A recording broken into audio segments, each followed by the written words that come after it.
नमस्कार दोस्तों, कैसे हैं आप।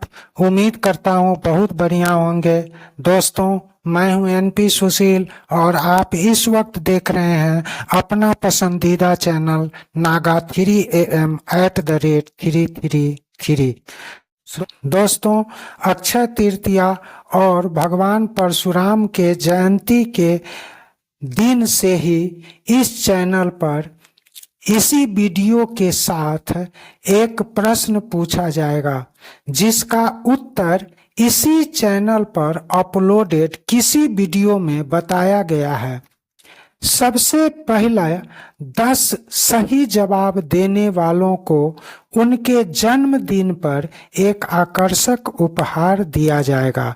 इसके लिए उनको कमेंट में उत्तर के साथ साथ जन्म तिथि और अपना व्हाट्सएप नंबर लिखना होगा। आज का प्रश्न वीडियो के अंत में दिया गया है। आखा तीज रोहिणी न होई, पौष अमावस मूल न जोई, मही माही खल बलहि प्रकाशय, कहत भड्डरी साल विनाशय। यह भड्डरी की प्रचलित लोक कहावत है। इसका अर्थ है कि यदि बैसाख की अक्षय तृतीया को रोहिणी नक्षत्र न हो तो पृथ्वी पर दुष्टों का बल बढ़ जाएगा और उस साल धान की उपज का नाश हो जाएगा। खुशी की बात यह है कि इस वर्ष बैसाख का अक्षय तृतीया रोहिणी नक्षत्र में पड़ रहा है। अतः दुष्टों और असुरों के लिए यह वर्ष उनके विनाश का वर्ष साबित होने वाला है।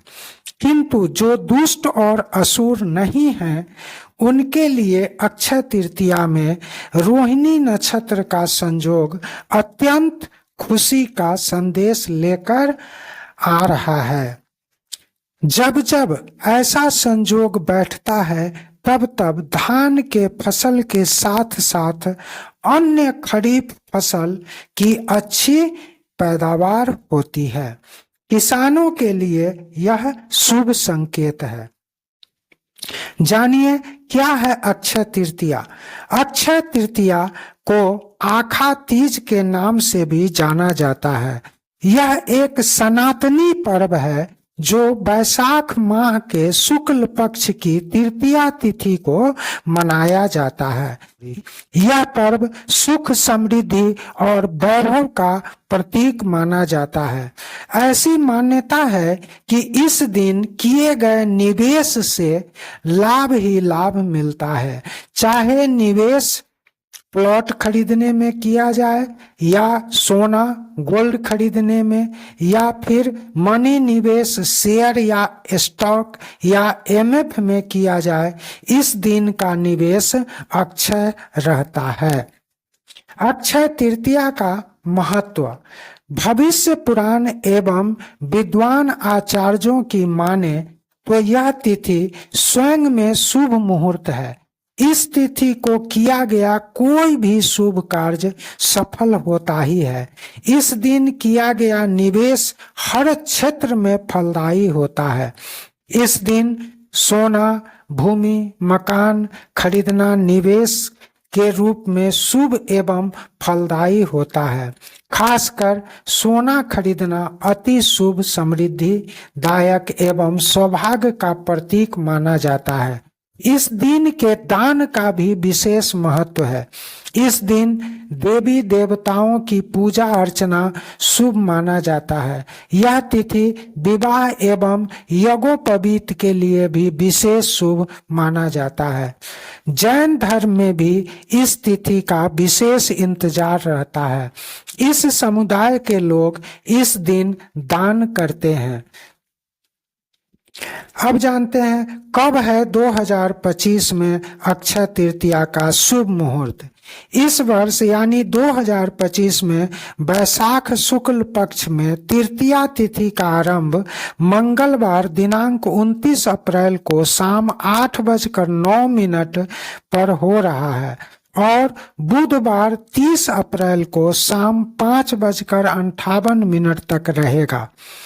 उदया तिथि के अनुसार अक्षय तृतीया 30 अप्रैल दिन बुधवार को मनाया जाना शुभ रहेगा। अब जानिए अक्षय तृतीया का क्या है इतिहास। ऐसी मान्यता है कि अक्षय तृतीया के दिन ही भगवान परशुराम का जन्म हुआ था, जो भगवान विष्णु के छठे अवतार माने जाते हैं। कुछ लोग इस तिथि को परशुराम जयंती के रूप में भी मनाते हैं। यह पर्व भारत और नेपाल दोनों देशों में समान रूप से सनातनी और जैन धर्म के लोग मनाते हैं। अब जानिए क्या है जैन परंपरा। जैन धर्म में अक्षय तृतीया एक महत्वपूर्ण त्योहार है। इसी तिथि को जैन धर्म के प्रथम आचार्य ऋषभ देव को उनके हाथ में गन्ने का रस देकर उनके 400 दिनों के उपवास को तोड़ा गया था। श्वेतांबर जैन इस तिथि को उपवास भी रखते हैं।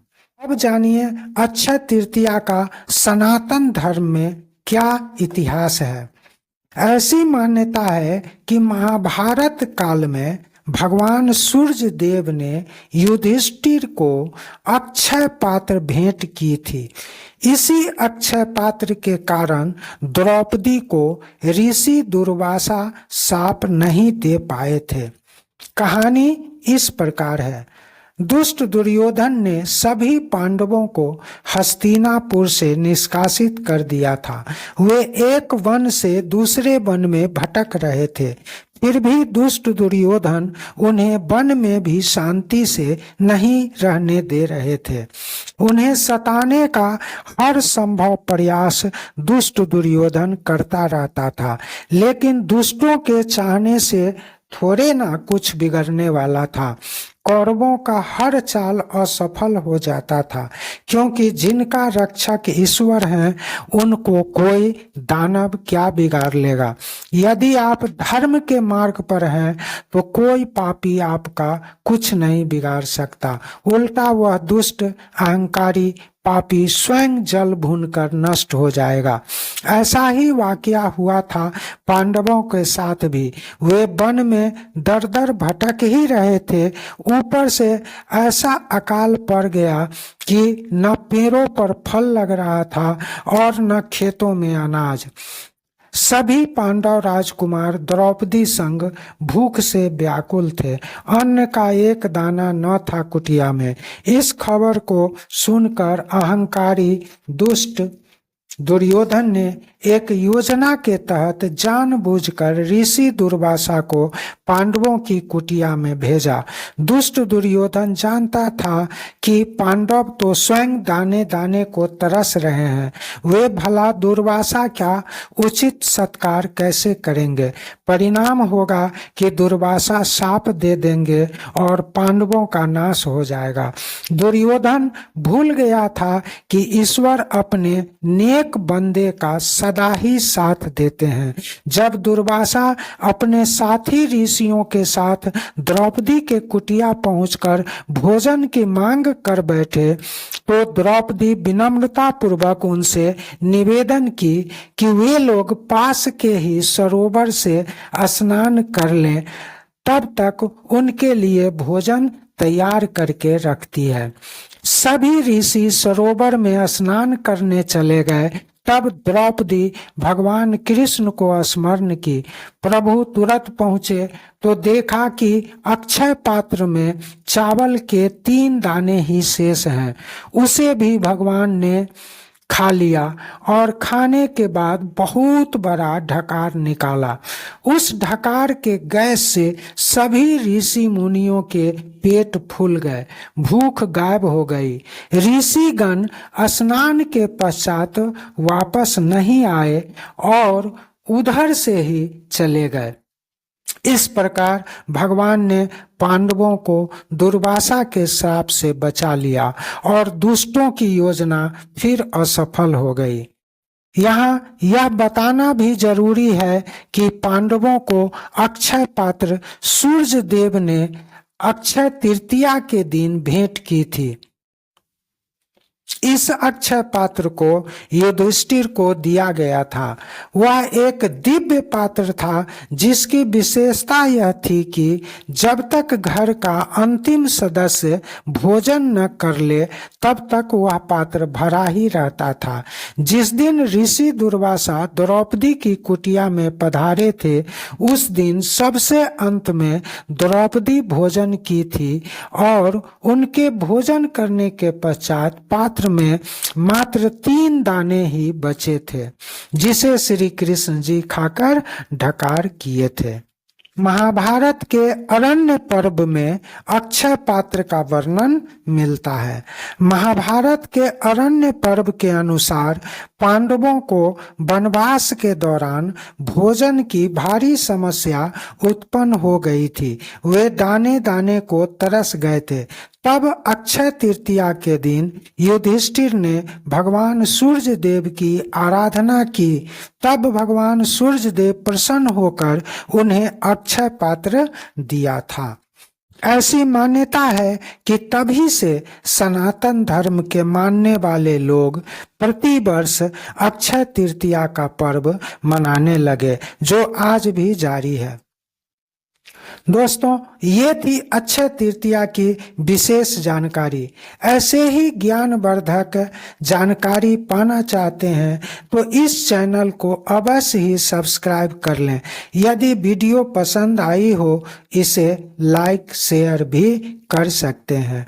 अभी तक वीडियो देखने के लिए धन्यवाद। मिलता हूँ नई जानकारी के साथ नए वीडियो में। तब तक के लिए आज्ञा चाहता हूँ। नमस्कार, जय हिंद, जय भारत।